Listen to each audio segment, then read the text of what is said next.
was still complaining. Shunting trucks here and there, it's ridiculous. Good grief. You're never happy, are you, James? Only because the Fat Controller has me doing all of this stupid goods work. Oh, come on, James. It's been a month. I'm sure you're used to it by now. You don't understand, Hewitt. I wasn't made for this kind of work. It's beneath me. And he bumped the truck so hard that they nearly came off the rails. Be careful, James, said Hewitt, or else you'll get yourself into trouble. Pa! Said James. What do you know?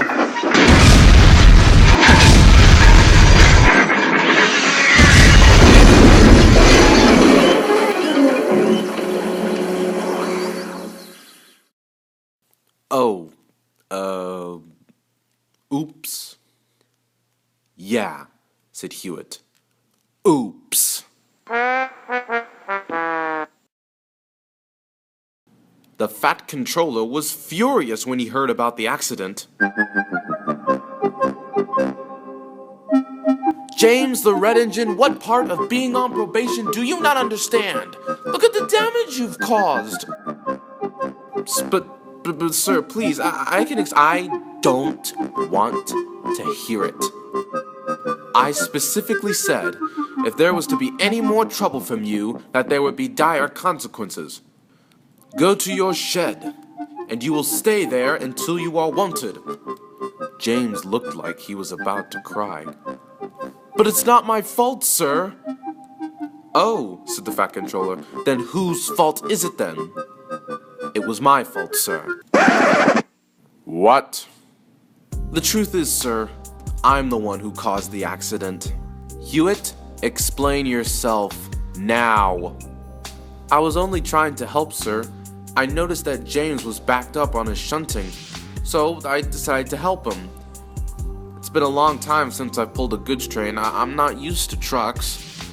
The only reason why James is coupled to the train right now is because, well, he was trying to fix my mess before you got here. I'm sorry, sir. I am surprised, said the Fat Controller. I didn't expect such clumsiness from you. Oh, well, you know how it is, sir. Hewitt is so old, weak, and pathetic that something like this was bound to happen. Or, I suppose? Right, well, anyway. Hewitt, you have caused confusion and delay. But since this is your first time, I will let you off with a warning. But I still want you to clean up this mess. Perhaps you should be in the yard handling trucks for a while. James, I've heard from your driver and fireman that you have been working very hard. So I suppose you deserve a second chance. You shall pull the morning express train for Hewitt. Be quick now. Oh, yes, sir. Thank you, sir, said James. He was very excited.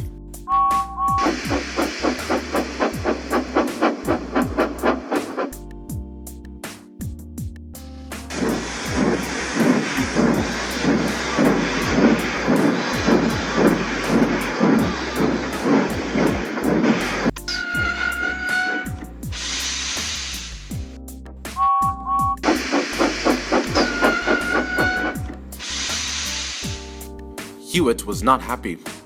Are you kidding me, James? Old, weak, and pathetic? Have you no respect? I just took the blame for your mistake. I'm sorry, Hewitt. I just don't have the time nor the patience to bother arguing with you right now. James, wait. Before you leave, I need to tell you something very important. Some of the couplings on the coaches are old and weak. I'm not sure they'll be able to handle the weight. I've been meaning to talk about it sooner, but I just got so busy. You should probably notify your guard to make sure there's no trouble. Couplings? Couplings? Oh, come on, Hewitt. They're express coaches. They're designed to be heavy. I'm not gonna waste my time and my guards over some silly couplings. I'll be fine. I'll just pull out of the station extra smoothly. After all, it's what I do best.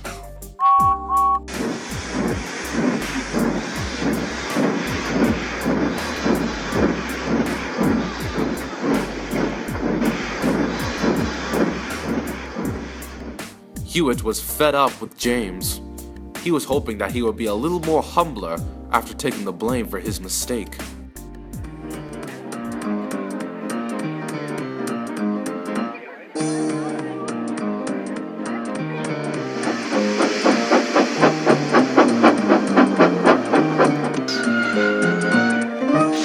As James made his way to Knapford, the passengers all came around to admire him.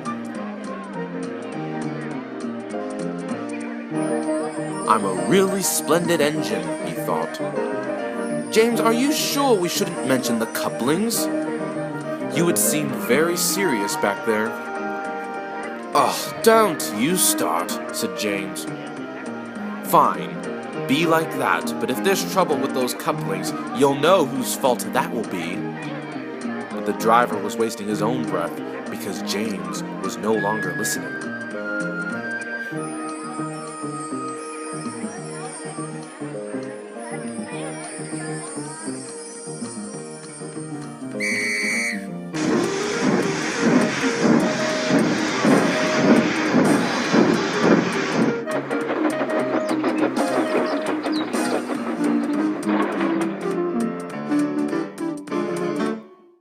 Back at the yard, Hewitt was shunting a small goods train for Thomas to take to the harbor.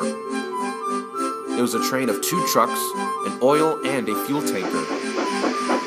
As Thomas backed down to the train, his driver noticed something. "Why, bless me," said the driver.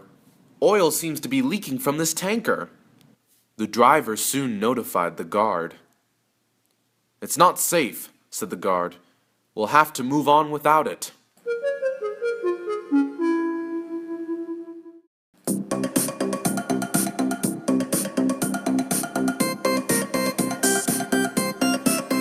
Clouds of smoke and steam poured out of James's funnel as he headed into the countryside.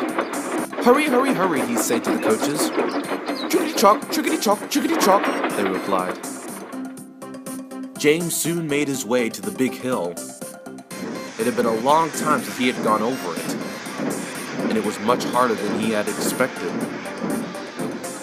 James decided to charge the hill fiercely, but this idea only added more strain on the couplings, especially the one between a coach and his tender.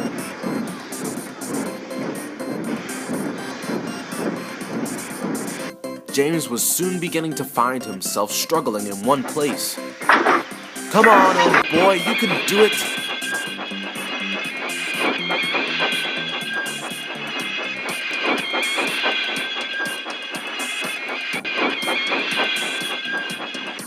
James decided to give one last jerk to get the train moving.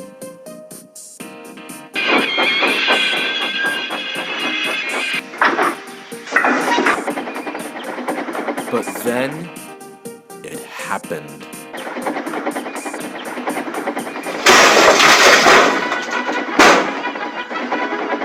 "Oh no," said James. "The coaches! We've lost them! Oh, I told you we should have had those couplings fixed!"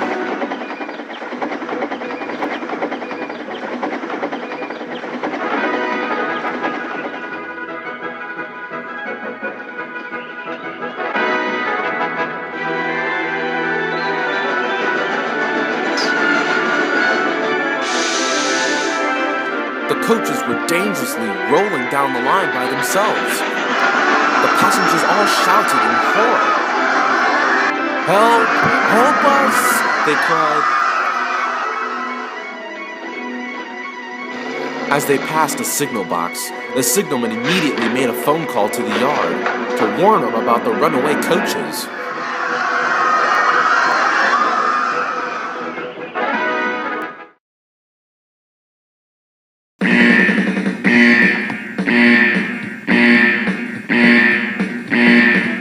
"Clear out, everyone! Runaway coaches heading this way!" Runaway coaches? That can only mean that James has lost his express. All of those innocent people are going to get hurt. I must go and do something.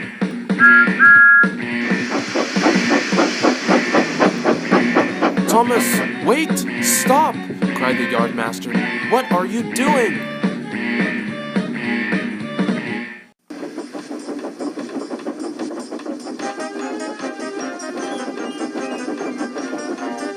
Thomas soon quickly made his way onto the middle of the main line.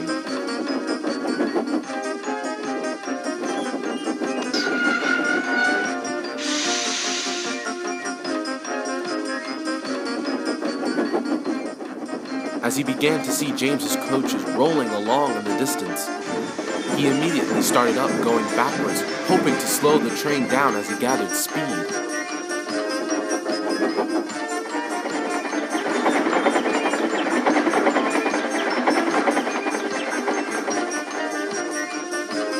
Thomas huffed and puffed as fast as he could, and at last... "Got it!" Thomas shouted. "That's a good engine," said the fireman. Gently braking, Thomas's driver tried to slow the train down, but Thomas's wheels wouldn't grip. "What's going on?" asked the driver. The fireman looked out of the cab and noticed that oil was on the tracks. "Oh no! Thomas can't grip the rails because there's oil on the tracks, the same oil that was leaking from our tanker."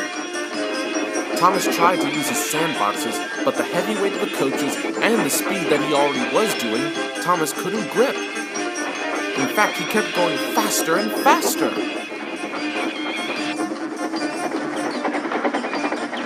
Maybe this wasn't such a good idea. And just as the driver was beginning to think that they were gaining the slightest bit of control of the train, disaster struck.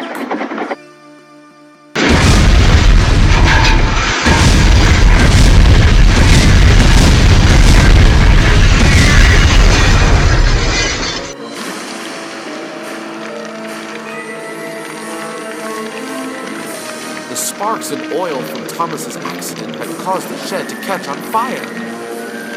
All of the workmen shouted and ran in horror as the blazing fire mercilessly burned the entire shed.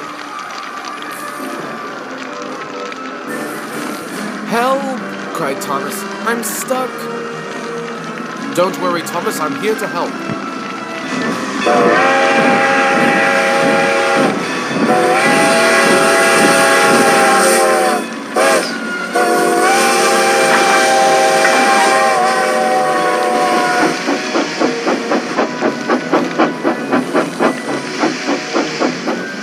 "Hurry, Hewitt, before the fire reaches that fuel tanker. I think it's gonna burn."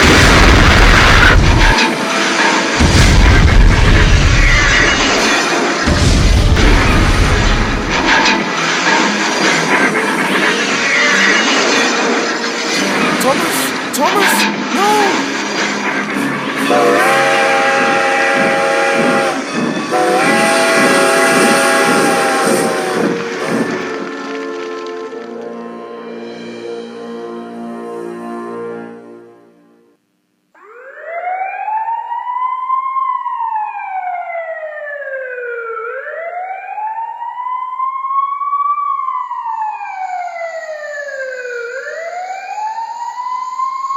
At last, the fire squad arrived.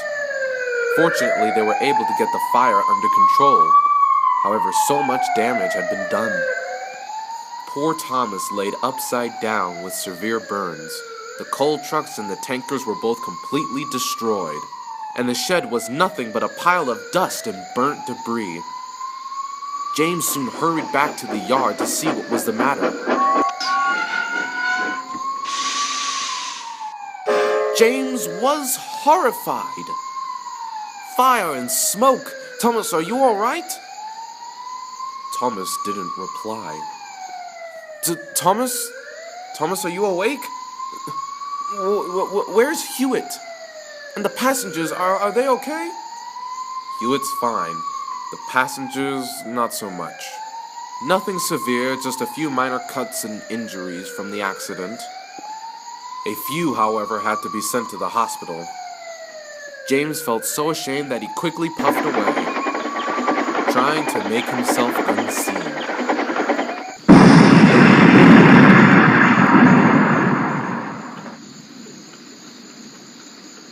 Hewitt puffed into the sheds that night. He found James looking very depressed.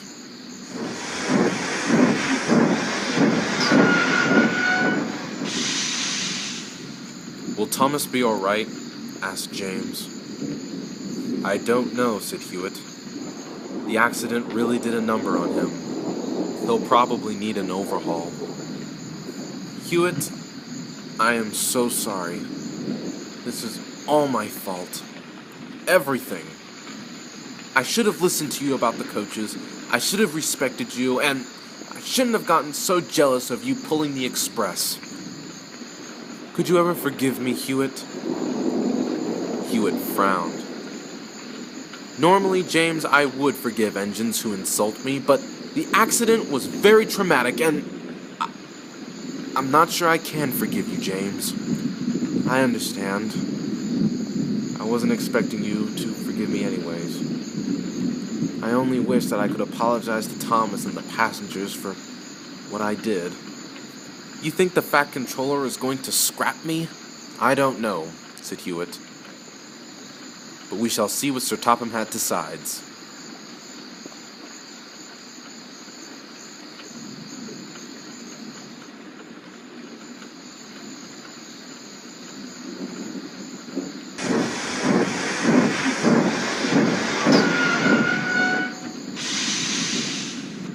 Oh, Hewitt, it's so nice to see you. Well, it's even nicer to see that you're doing all right. Turns out you won't need a major overhaul after all, but you will be here for a long time. The railway is going to be closed down for a long time as well, or at least until the Fat Controller can gain his reputation back again. Hewitt, how are the passengers? They'll be fine, said Hewitt. A few had to be sent to the hospital, but nothing worth worrying about. This is all my fault. I should have waited to be uncoupled, and I never should have tried to stop the coaches. I should have just let them go off in the runaway siding by themselves. Thomas, don't blame yourself. It was an accident. In fact, if it wasn't for you, the accident could have been far more worse. James actually wanted me to tell you that he was grateful for what you did, and so is the Fat Controller. This made Thomas feel much better. However, he was still worried about James. Where is James? Is the Fat Controller gonna punish him? I'm afraid I can't talk about that, Thomas. But why not? Oh no, he's not in serious trouble, is he? It was an accident. It wasn't entirely his fault, right? Is the Fat Controller going to send him away for good? I don't know, Thomas. I just don't know. But I have a good feeling that it will be a long time before either of us see him again. Oh, I see.